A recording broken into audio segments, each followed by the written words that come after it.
Yo, what's up mga kakwiki, magandang hapon sa inyong lahat. So, nandito yung unit na Iban, si Sonic. Ito siya guys. So, nagreklamo sa Iban dahil nahirapan siya mag-stand. Pag nasa mga iskinita siya, kailangan niya pa mag-center stand para maitayo lang tong motor.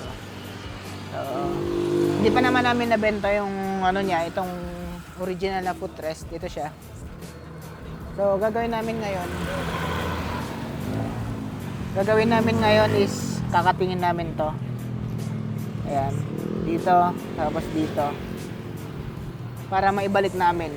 So, ako rin nagkabit na ng shifter niya. So, iniwan ko dito yung mga bolt. Tapos, para to sa mga mga naka-shifter, naka half, naka full shifter. So, yun. Kakatingin na lang namin tapos ibabalik na namin dito. Tingnan nyo na lang guys.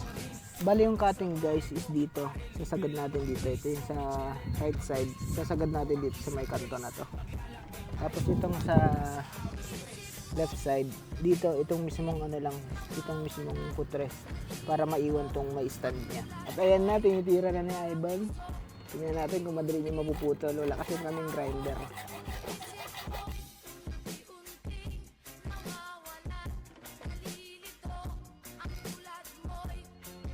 So guys, ito na naputol natin yung sa right side after 7 minutes.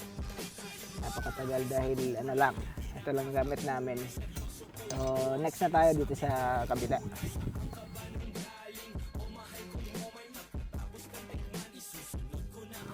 So ayan na nga, natapos yung atin. Babalik na lang natin ito mamaya. So ikakabit muna natin dito. So guys, ibabalik na natin. Tanggalan natin yung mga bolts. Ibalik na natin yung bakal sa ilalim. Ngayon, ito namang stand. Paano ibalik? Unahin nyo itong taas. Kawit nyo dun sa kawitan niya sa taas. Tapos dito naman. Ngayon, babatakin mo lang konti.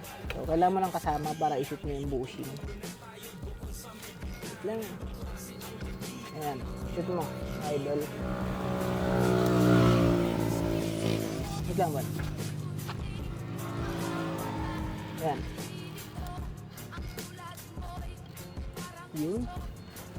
Ayan na mga kalambat. May kabit na natin.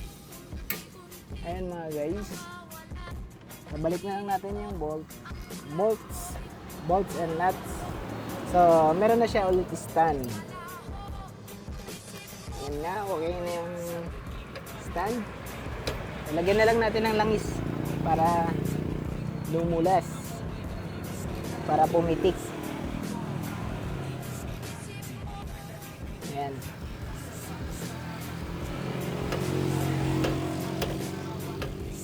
So, ayan na. Okay na yung stand. So, try mo na ba?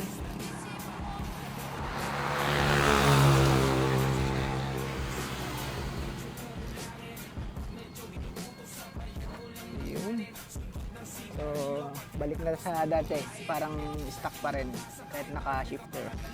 So, napakaangas ang shifter niya. RCB. So, half shifter lang yan. Okay na guys. So, yun lang sa mga naka-half shifter tsaka full shifter. May babalik yun naman yung stand nyo.